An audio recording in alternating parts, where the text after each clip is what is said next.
G'day all, welcome back again to Dad vs Son and our playthrough of Panzer Grenadier from Avalanche Press and the Kokoda campaign with the first introductory scenario. And first off, I'd like to say a big thank you to Peter Lloyd who sent me a message and outlined where I could find the random events tables and stuff like that. So that was really handy. And he's also going to have a look at fixing up the map so it can rotate properly and stuff like that. So thank you very much, Peter. Really appreciate it. And we can now get back into it. So I'm not going to do any changes to this at the moment. For this game, we're not going to use random events or anything else. So we'll just keep on going. So as of last time, the Australians had moved down. The lieutenant and the sergeant here put a little bit of hurt on to the captain and Tennille down here with his little forces. Our other captain moved up this way to help block off this lieutenant coming down here with the infantry. And the two engineers moved down here with the other Japanese captain. And I finally got my head screwed on right with the movement factors for those engineers being 3. So all of the Japanese are a 3 movement, whereas the Australian heavy machine guns are only a 2 movement factor. So that's that. There are no step losses at the moment, but the Japanese hold 6 victory points for these 3 single victory point hexes and the crossroads are there. So I was talking a little bit last time about maybe assaulting or whatever else the case may be and that sort of stuff, but I think it's really going to depend on the initiative and who gets to have a go. Because like I was saying, with the Japanese in assault, they get a 1-column shift because they were the better jungle fighters at that time and all the rest of it. So that was a little bit of a worry. And again, if we're assaulting them, then of course, if they haven't activated, then they'll get first fire and stuff like that. So I think we need to bring hurt onto them before we worry about assaulting or anything else. Whether they decide to bring hurt on us or assault or whatever the case may be, I don't know. This lieutenant down here is still looking at flanking the left flank of the Australians and getting around behind the blocking force here with the lieutenant and the sergeant, and we'll just have to see how that goes. And we keep rocking on, trying to pick up the rest of these victory points for the Japanese whilst holding the Australians off and going from there. So again, both sides have 3 initiative because nobody's lost any steps or anything else. So we will roll up. Excuse me. Australia first gets a 5. Japan gets a 3. So that's an 8 to 6, difference of 2, halved. 1 activation for the Australians. Okay.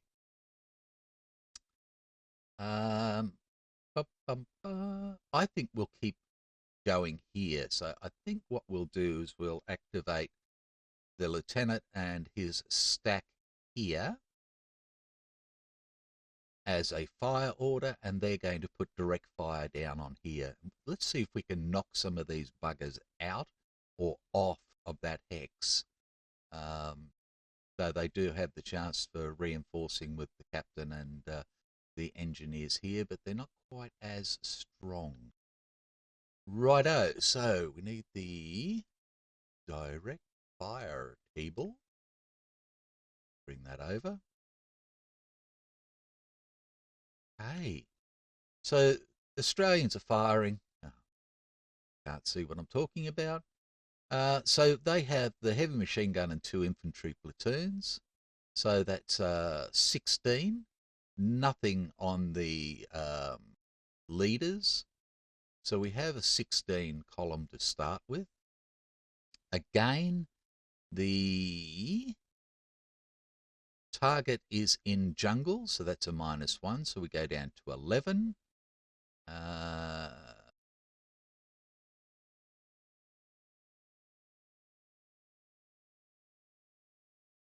Target is adjacent to all firing units, so we go up to 22.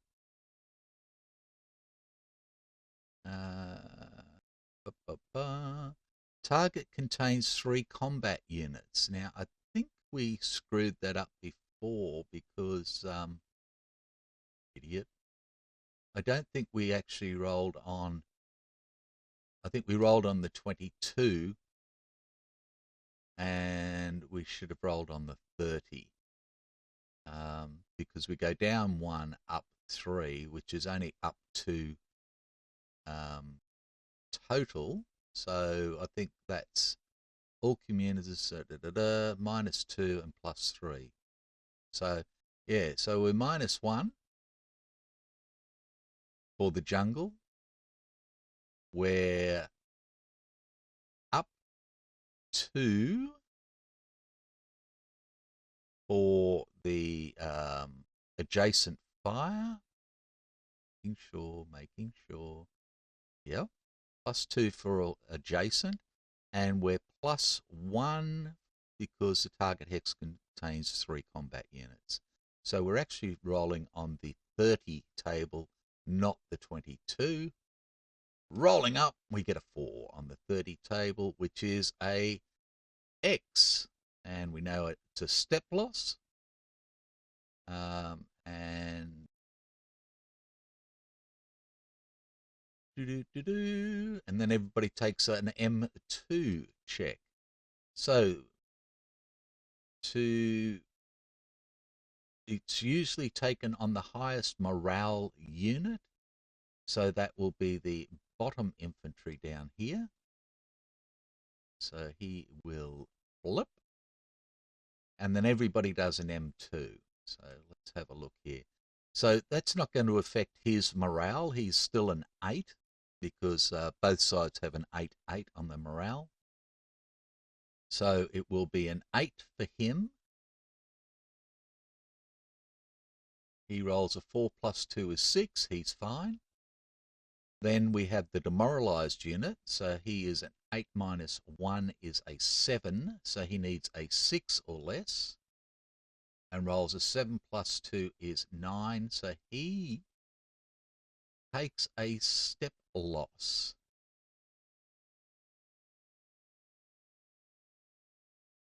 Like that. Excuse me. And the disrupted unit is an 8. He's disrupted, so he needs a 7 or less. Rolls a 7 + 2 is 9. So he's already disrupted. I'm going to have to check again. I keep forgetting how this goes, but I won't be long. Righto, back again. Okay, so I believe that this guy who failed then becomes demoralized as well. So that is that. So that's all occurred. So we're over to we've now got 2 step losses for the Japanese, which means their initiative is reduced by 1, like that. Righto. So Japanese now. Um,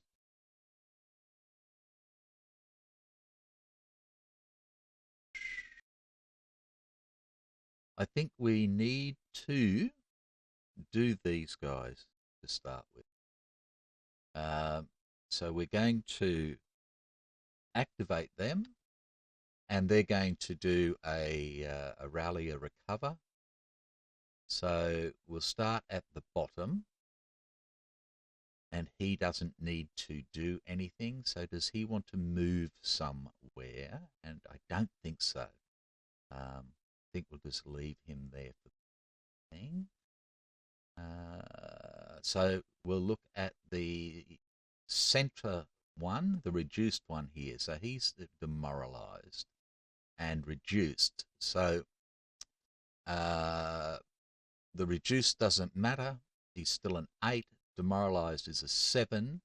So he needs a 6 or less to improve.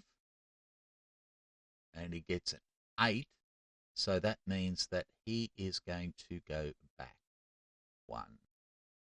So he will go back there.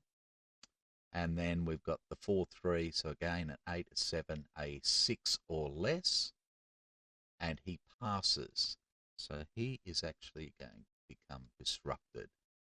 So we've got a full strength disrupted and a reduced strength there as well. And the captain doesn't need to do anything. So that is that. And we're back to the Australians. So I think, again, we come up here to this captain, and we're going to put some fire onto the lieutenant up here. So again, we have 16. Starting on the 16 column,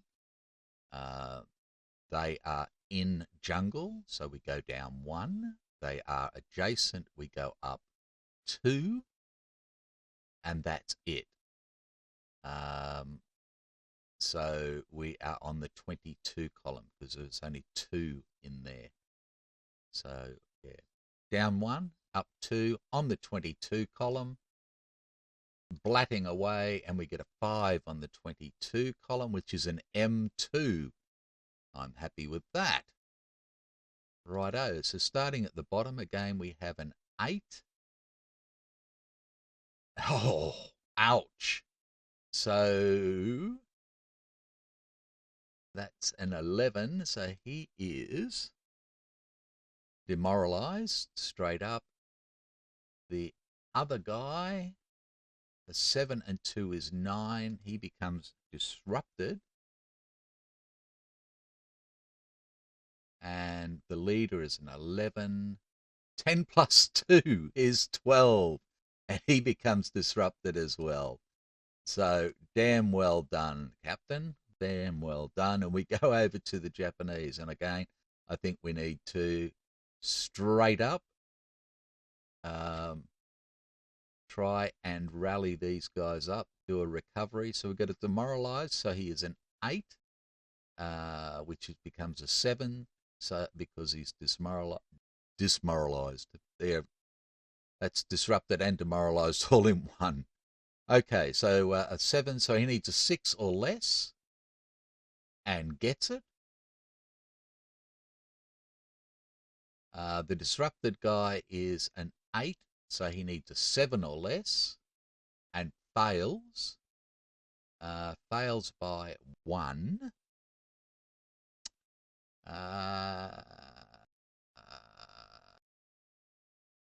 Now, again, I keep, every time I do this, I forget it. A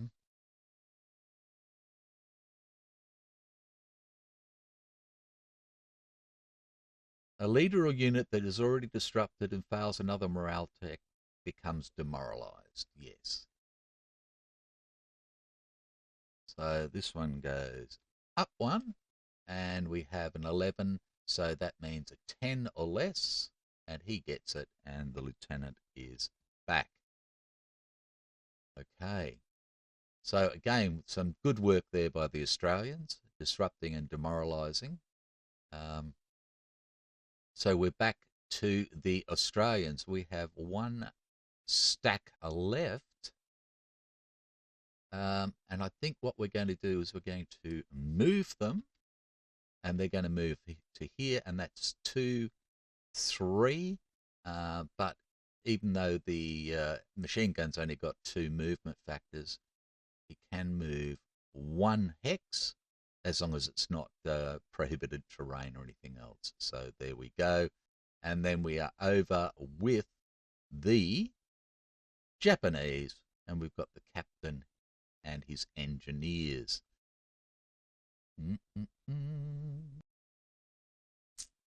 So I think what we're going to do is we're going to activate the captain and his mob for a move action. This unit here is going to move into here. With the captain, there's no opportunity fire or anything else. Okay, so I'm just going to move these little guys out so I can put him in there. He's now spotted. These guys go back, so we've got the 3 in there again. That just helps their firepower a little. And these guys here,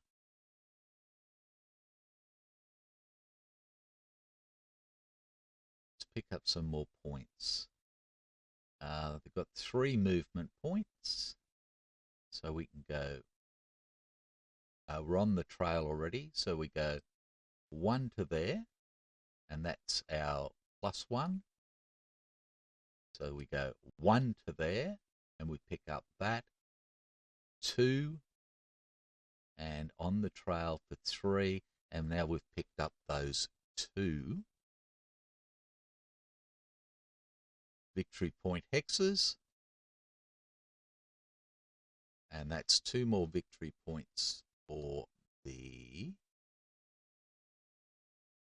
Japanese. Chunk to chink. I didn't put the step losses in for the Australians for victory points, so that's 2 step losses, 2 victory points for them, 8 for the Japanese. So that's that. We go back to the Australians. They're all done, so that leaves the lieutenant down here. Do we want to pull back, or do we want to stay there because we're at a higher elevation? Now, higher elevation, I think, gives us a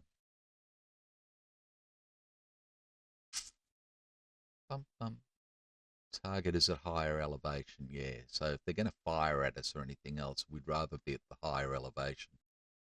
We can't dig in or anything else. So we're just going to move, and we're just going to move to there. That's 3 movement points, 2 for the jungle and 1 for the contour line, and that is that. And we have finished that. We can, everybody is still spotted there, everybody is still spotted there, nobody else is spotted. We can clear the markers. We can go up to the 0915. I think, how long have we been going now? 19 minutes. So I think we'll call it quits there. Just in case I've made any mistakes, so they can be pointed out to me with the demoralizations and blah, blah, blahs and thingy bobbers and whoozy chicks. So again, a big thank you to Peter Lloyd, just talking me through a couple of little bits and pieces. I really appreciate it. And let me know if I'm screwing up still, people. So take care, and I will see you next time. Bye for now.